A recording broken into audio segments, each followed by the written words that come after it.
Assalamualaikum warahmatullahi wabarakatuh.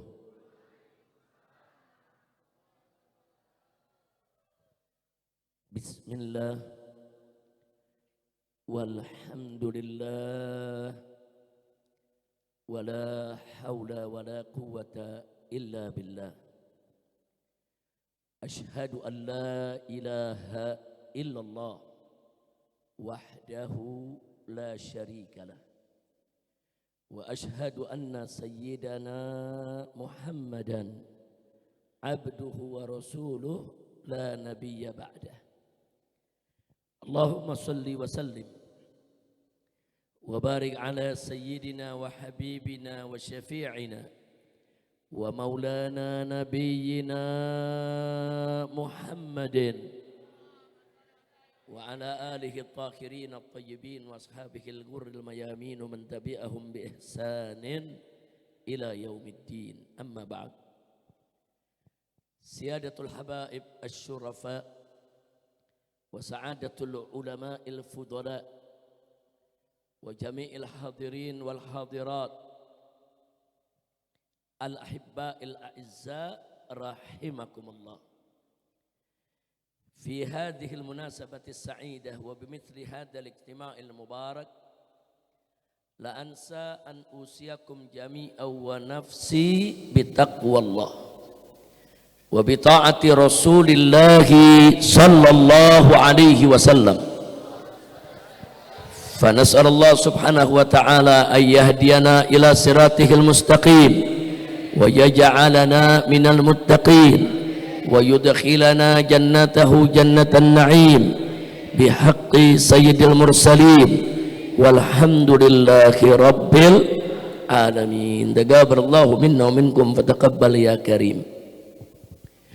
Satu kehormatan dan satu kebahagiaan bagi saya pada malam hari ini bisa bersilaturahim dengan keluarga besar Pondok Pesantren Modern Gaza Al-Islami yang dibangun, dibina, dipimpin, diasuh oleh guru kita tercinta, ayahanda kita semua, akhina al-fadil al-muhtaram wa mukarram Kiai Hariri Hadrami hafidhahullah ta'ala wa ra'ah, famatanallahu bituli hayatih wa nafa'ana bi ulumi fid dini wad dunya wal akhirah, amin ya rabbal alamin. Dan juga satu kebahagiaan bagi saya hari ini bisa berkumpul dengan keluarga beliau, termasuk al-muhtaram al-mukarram Kiai Haji Muhammad Fudhali yang selalu setia mendukung perjuangan saudaranya di dalam menyebarkan ilmu yang manfaat. Begitu juga kepada seluruh para kiai, para alim ulama yang hadir tempat ini yang tidak saya sebutkan satu persatu nama-nama beliau. Begitu juga para habaib. Di sini kita lihat Masya Allah ada Habib Ali Al-Kaf yang tadi sudah menyampaikan sambutannya. Dan saya datang kemari juga didampingi oleh dua orang menantu saya, itu Habib Muhammad bin Hadi Al-Habsyi, kemudian satu lagi Habib Hussein bin Anis As-Segaf. Dua-duanya saya punya menantu. Habib Muhammad bin Hadi ini dulu sekolah di Jami'ah Wasitiyah yang dibangun oleh Habib Abu Bakar Adani Al-Masyhur. Sementara Habib Hussein ini satu sama Habib Ali, sama-sama di Jami'atul Ahqaf. Habib Ali juga lulusan Jami'atul Ahqaf. Habib Hussein saya punya menantu juga lulusan Jami'atul Ahqaf yang dipimpin oleh Habib Abdullah Baharun. Jadi sekali lagi saya sampaikan satu kehormatan dan satu kebahagiaan bagi saya bisa berkumpul dengan para alim ulama, para habaib, para kiai, para tuan-tuan guru dan seluruh santriwan dan santriwati dari Pondok Pesantren Gaza Al-Islami. Mudah-mudahan pertemuan kita pada malam hari ini akan menjadi penyebab turunnya rahmat dan barakah. Mudah-mudahan semua yang hadir di sini diberkahi oleh Allah, dimudahkan segala urusannya, dilapangkan segala kesempitannya, disembuhkan penyakitnya, dan diberikan panjang umur dalam taat dan ibadah, dalam sehat walafiat. Amin ya rabbal alamin. Ahibail kiram, Sebagaimana sama kita maklumi pada malam hari ini kita kumpul di tempat ini dalam rangka untuk memperingati hari lahirnya seorang manusia besar. Manusia yang punya kepribadian besar dan berjiwa besar serta memiliki sejarah yang besar. Karena dididik dan dibesarkan oleh yang maha besar, yaitu oleh Allah Subhanahu wa ta'ala. Manusia yang pada malam hari ini kita peringati hari kelahirannya adalah seorang manusia yang dinyatakan oleh Allah Subhanahu wa ta'ala dalam Al-Quranul Karim sebagai rahmat untuk semesta alam. Wallahu Subhanahu wa ta'ala qala wa ma arsalnaka illa rahmatan lil alamin. Al-alamin dalam bahasa Arab artinya masih wallah. Artinya apa saja, semua makhluk yang diciptakan oleh Allah itu adalah al-alamin. Artinya kalau Nabi dikatakan rahmat untuk semesta alam, berarti Nabi kita diutus oleh Allah sebagai rahmat untuk alam manusia, untuk alam malaikat, untuk alam jin, untuk alam haywanat, untuk alam tumbuhan, untuk seluruh alam semesta ini. Manusia yang dinyatakan sebagai rahmat untuk alam semesta itu sudah cukup jadi dalil buat kita bahwa manusia ini bukan sembarang manusia. Bukan, ini basyarun lakal basyari. Ini seorang manusia yang tidak seperti manusia lainnya. Ini betul-betul seorang manusia yang sempurna. Kenapa bisa kita katakan ayat tadi menjadi dalil tentang kesempurnaan Nabi alaihi salatu wassalam? Sebab mustahil kalau Nabi tidak sempurna, kalau Nabi ada cacat dan celah menjadi rahmat untuk semesta alam. Mustahil. Jadi kalau Allah sudah nyatakan Nabi kita sebagai rahmat untuk semesta alam, cukup itu menjadi dalil bahwa Nabi kita adalah manusia yang sempurna. Sallu ala Nabi. Nabi yang kita peringati maulidnya pada malam hari ini adalah Nabi yang diberikan kesaksian oleh Allah Subhanahu wa ta'ala, syahadatun ilahiyah, sertifikat ilahi dalam Al-Quran tentang keagungan akhlaknya. Allah yang menyatakan dalam Al-Quran kepada Nabi, faqala ta'ala fi akhlaqi nabiyyihi Muhammadin sallallahu alaihi wasallam wa innaka la'ala khuluqin azim. Sesungguhnya engkau ya Muhammad sungguh-sungguh memiliki akhlak yang azim. Allah tidak lagi mengatakan akhlak yang hasan, akhlak yang thayyib, akhlak yang baik, tapi Allah katakan akhlak yang azim. Kalau disebut akhlak yang azim, yang agung, berarti itu akhlak sangat luar biasa. Bagaimana enggak luar biasa, saudara? Nabi mengatakan dalam satu hadisnya, saudara, di mana beliau mengatakan, "Qad addabani Rabbi fa ahsana ta'dibi." Aku ini dididik langsung oleh Allah Subhanahu wa ta'ala sehingga aku punya adab menjadi begitu baik, begitu indah dan begitu sempurna. Nah, ini rahasianya kenapa waktu Nabi dalam kandungan ayahandanya meninggal dunia. Begitu Nabi masih kecil, ibundanya meninggal dunia. Enggak lama kemudian, saudara, masih belum meningkat remaja, saudara, Abdul Muthalib sang kakek juga meninggal dunia. Kenapa, saudara? Ya, supaya seluruh umat manusia tahu bahwa keagungan akhlak Nabi bukan dididik oleh ayahnya, bukan dididik oleh ibunya, bukan dididik oleh kakeknya, bukan dididik oleh manusia, tapi dididik oleh Allah Subhanahu wa ta'ala. Nah, Allah yang maha tahu apa yang diucapkan dilakukan oleh Nabi di depan umatnya, apa yang dilakukan dan diucapkan oleh Nabi di belakang umatnya. Bahkan Allah maha mengetahui apa yang terlintas di benak Nabi. Allah yang maha tahu itulah yang menyatakan wa innaka la'ala khuluqin azim, bahwa kita punya Nabi akhlaknya azim.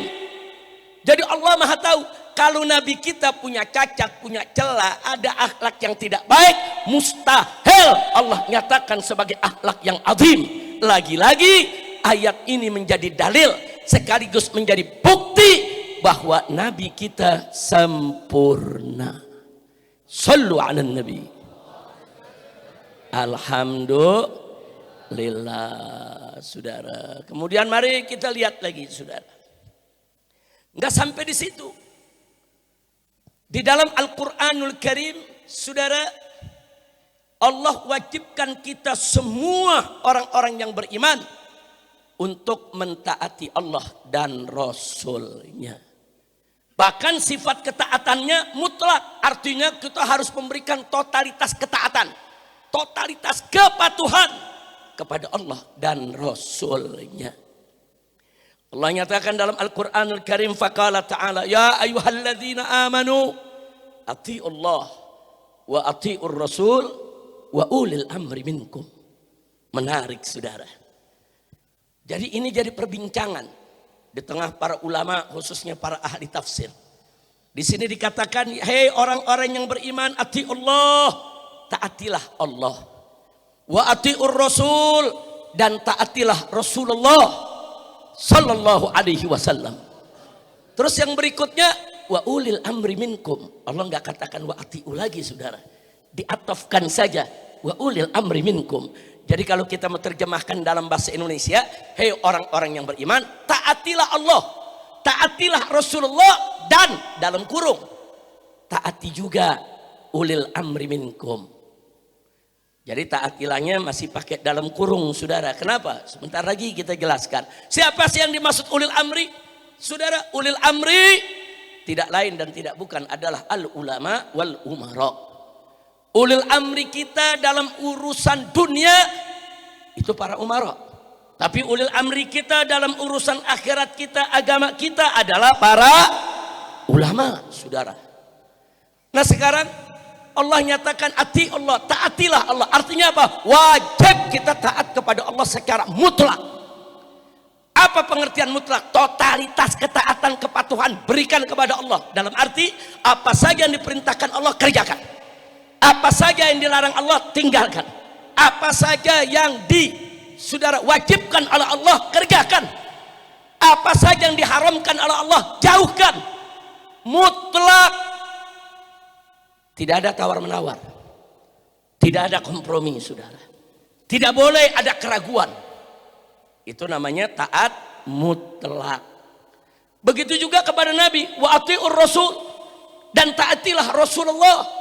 Taat kepada Nabi juga mutlak. Makanya dalam ayat yang lain Allah menyatakan, wa ma atakumur rasulu fakhudhuhu wa ma nahakum anhu fantahu. Apa-apa yang diberikan oleh Rasulullah kepada kamu ambil, dan apa-apa yang dilarang oleh Rasulullah SAW tinggalkan, jauhkan. Jadi jelas Allah punya perintah, saudara. Apa saja yang udah Nabi perintahkan kerjakan, udah. Jangan banyak tanya, jangan banyak komentar, jangan ada keraguan, jangan bimbang. Apa saja yang dilarang oleh Nabi udah tinggalkan itu semua. Mutlak. Sampai di sini dulu. Sebelum kita teruskan ayatnya, saudara. Dengan kita diperintahkan oleh Allah untuk taat kepada Nabi secara mutlak, itu juga menjadi dalil bahwa Nabi adalah manusia yang sempurna. Nabi yang gak ada maksiatnya, gak ada salahnya, gak ada cacatnya, gak ada celaknya.